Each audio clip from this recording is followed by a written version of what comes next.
In this two-part video series, we're going to learn about the different functions of the different proteins that are found embedded within the phospholipid bilayer.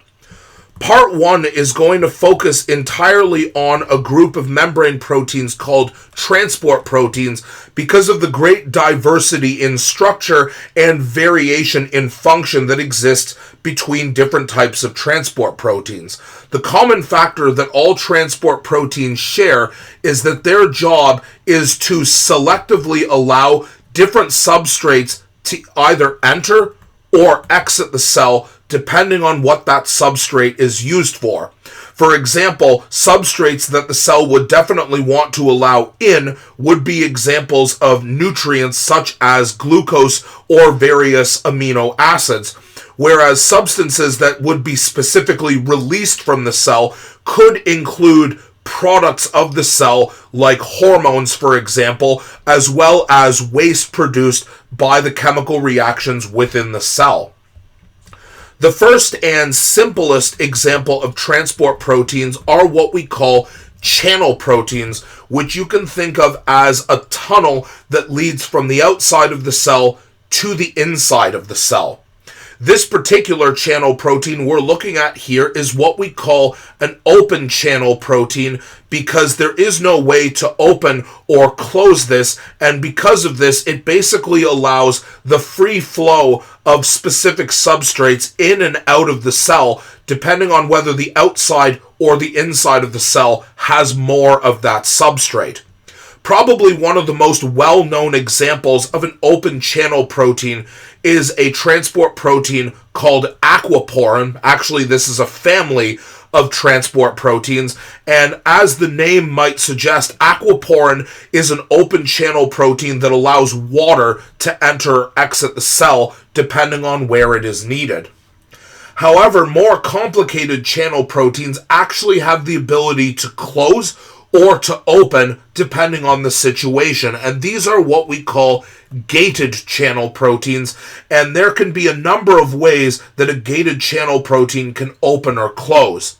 The most straightforward of these is that they're regulated by hormones. So, for example, a specific hormone may bind to a location on this channel protein and either trigger the channel to close and prevents the substrate from moving in and out of the cell, or vice versa, to cause it to open and allow the free flow of substrate in or out of the cell.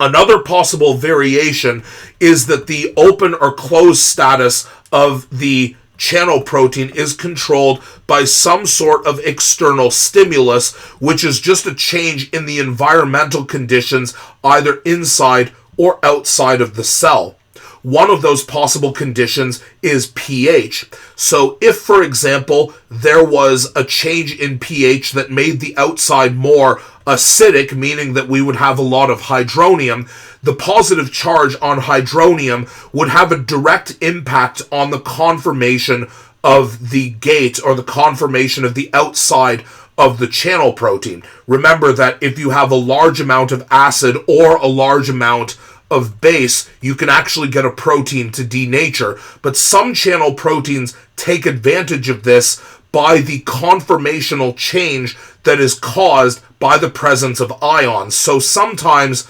ions will actually cause a localized conformational change in order to cause a channel protein to open like this, or vice versa, to close. Other examples of environmental stimuli might be the presence of other ions, like the presence of Na+ or Cl-, or even the presence of electrical charge, which is how a lot of the channel proteins in your nerve cells work. Further complicating this, some gated channel proteins also require energy in order to operate, and by energy we are of course referring to adenosine triphosphate. So sometimes channel proteins are specifically used to move substrates from one point to another in an unfavorable direction that would not happen naturally, which is why we require an energy input to basically use these like a pump.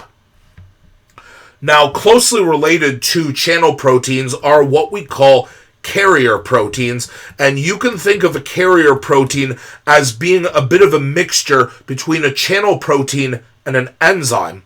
That's because, like enzymes, carrier proteins have specific active sites, and also just like enzymes, the active sites of carrier proteins are what we call substrate specific. What this means is that the shape and the polarity of the active site is unique, so that it will only allow a specific example of molecule to enter the active site, again just like an enzyme.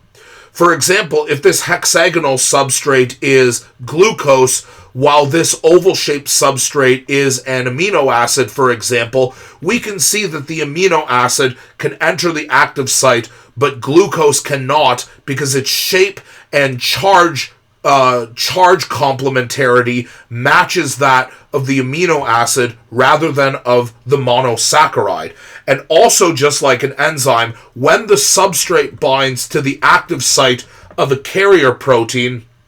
the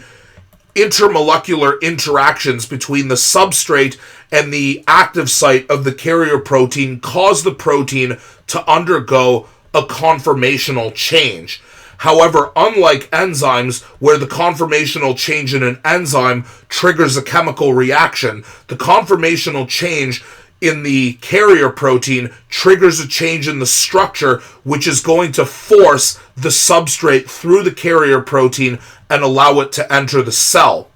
This exact process also works for the exporting of substances as well. It's all based on the intermolecular interactions between the substrate and the active site of the carrier protein to trigger this conformational change that is used for movement.